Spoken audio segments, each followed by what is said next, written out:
क्या आप जानते हैं कि शिवलिंग की पूजा करने से सभी प्रकार के कष्ट दूर हो जाते हैं और भगवान शिव की कृपा शीघ्र प्राप्त होती है। लेकिन शिवलिंग की पूजा करने के कुछ खास नियम हैं जिनका पालन करना बहुत जरूरी है। जय श्री राधे। आज के वीडियो में हम आपको बताएंगे कि शिवलिंग की सही विधि से पूजा कैसे करें, कौन कौन सी चीजें उन्हें अर्पित करनी चाहिए और किन किन बातों का ध्यान रखना चाहिए। तो वीडियो को अंत तक जरूर देखें। चलिए अपनी थाली सजा लेते हैं। थाली में सबसे पहले मैंने लिए हैं यहाँ फूल। मुझे लाल रंग के फूल मिले थे, आपको जो भी कलर के फूल मिलते हैं आप वो रख सकते हैं। उसके बाद थाली में मैंने रखे हैं आंकड़े के फूल, धतूरे और भांग। मुझे धतूरा और भांग नहीं मिले थे, आप अपनी थाली में आंकड़े के फूल, धतूरा, भांग रख सकते हैं। उसके बाद थाली में रखना है जनेऊ। जनेऊ को बिल्कुल भी आपको नहीं भूलना है। अगर आप साधारण शिव जी की पूजा कर रहे हैं तो आपको जनेऊ चढ़ाना है। उसके बाद आपको पंचामृत के लिए गंगाजल अपनी थाली में रखना है। आप चाहो तो पंचामृत पहले से भी बनाकर रख सकते हो, नहीं तो आप ये पंचामृत की पांचों चीजें अलग अलग रख सकते हो। अगर आप शिवलिंग की कोई विशेष पूजा कर रहे हैं, जैसे प्रदोष का व्रत कर रहे हैं या शिवरात्रि की पूजा कर रहे हैं, तो शिव जी पे आपको चढ़ाना है जनेऊ, वरना आप कलाया डोरा भी चढ़ा सकते हैं। इसके बाद आपको थाली में रखने हैं अक्षत। अक्षत में ध्यान रखना है कि एक भी अक्षत यानी चावल का दाना खंडित नहीं होना चाहिए। जो भी आप चावल चढ़ाएंगे शिव जी को वो साबुत होना चाहिए। इसके बाद आपको लेना है थोड़ा सा शहद। ये पंचामृत की सामग्री है, शहद। इसके बाद आपको लेना है कच्चा दूध। अगर आप कच्चा दूध निकालना भूल गए हैं तो आप मार्केट से पैकेट भी लेकर आ सकते हैं और उसको बिना गर्म किए आप उसको यूज में ले सकते हैं। इसके बाद आपको लेना है दही।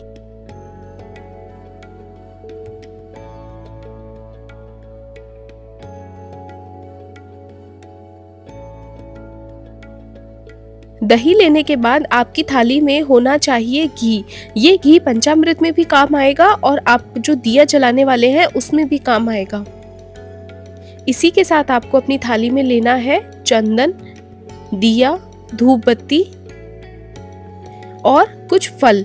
फल में मेरे पास चीकू थे, मैंने चीकू रखे हैं। शिवरात्रि आने वाली है, आप अपनी थाली में गाजर, बेर, सांगरी जो शिव जी को बहुत अधिक प्रिय है, आप ये सब फल रख सकते हैं। इसके बाद आपको रखने हैं बेलपत्र। बेलपत्र 3 पत्तों का जोड़ा होता है, तो वो आपको रखने हैं। और ये ध्यान रखना है कि बेलपत्र जब आप पेड़ से तोड़ते हैं तो एक भी पत्ता उसका टूटा हुआ नहीं होना चाहिए, अर्थात कि बेलपत्र खंडित नहीं होने चाहिए। साबुत बेलपत्र आपको लेने हैं।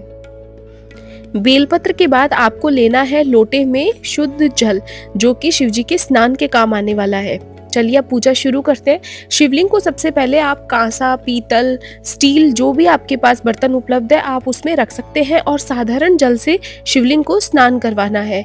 ये पानी जो है ये आपको पौधों में डालना है। पंचामृत से स्नान के लिए सबसे पहले मैंने यहाँ डाला है शहद, और शहद के बाद हम चढ़ाने वाले हैं दूध। ये कच्चा दूध है, ध्यान रखना है। इस तरीके से आप कच्चा दूध चढ़ा सकते हैं। इसके बाद आपको चढ़ाना है दही। दही के बाद आपको शिवलिंग पे गंगाजल चढ़ाना है और गंगाजल के बाद आपको इस पे चढ़ाना है घी। ध्यान रखिएगा ये घी गर्म ना हो। और ये पंचामृत से आपको शिवलिंग को अच्छी तरीके से शुद्ध करना है। इसके बाद आप इसको शुद्ध जल डालकर अच्छे से साफ कर सकते हैं। और ये जो पानी है इसको आपको पौधों में डालना है। ध्यान रखिएगा ये पानी आपको तुलसी के पौधे में नहीं डालना है, आप और किसी भी पौधे में इसको डाल सकते हैं। उसके बाद इसके अच्छे से सफाई करने के बाद अपने शिवलिंग को वापस इसके ऊपर रखना है और फिर से शुद्ध जल डालकर शिवलिंग को स्नान करवाना है। अब सबसे पहले हम शिवलिंग के ऊपर चंदन से ओम लिख सकते हैं, त्रिनेत्र बना सकते हैं। आप जैसा भी शिवलिंग का श्रृंगार करना चाहते हैं उस तरीके से आप चंदन से शिवलिंग के ऊपर श्रृंगार कर सकते हैं। उसके बाद आपको लेना है कलाया डोरा और इसको शिवलिंग पे इस तरीके से चढ़ाना है। लेकिन अगर आप कोई स्पेशल पूजा कर रहे हैं तो आपको शिवलिंग के ऊपर जनेऊ को चढ़ाना है।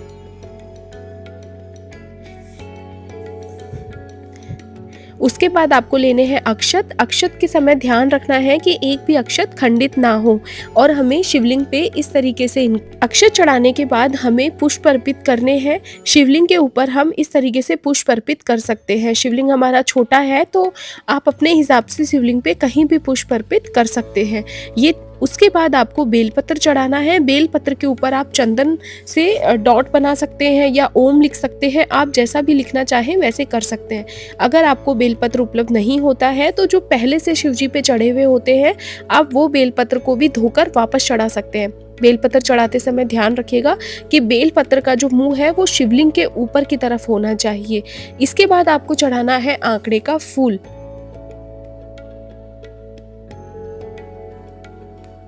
आंकड़े का फूल, धतूरा, भांग जो भी आपके पास उपलब्ध है आप वो शिव जी के ऊपर चढ़ा सकते हैं। और उसके बाद आपको फल चढ़ाने हैं। फल में चीकू, संतरा, केला, गाजर, बेर, सांगरी, आप कोई भी फल शिवलिंग पे चढ़ा सकते हैं। एक बात ध्यान रखती है, शिवलिंग की पूजा हमेशा दोनों हाथों से की जाती है, तो आप अपने दोनों हाथों से ही शिवलिंग की पूजा करेंगे।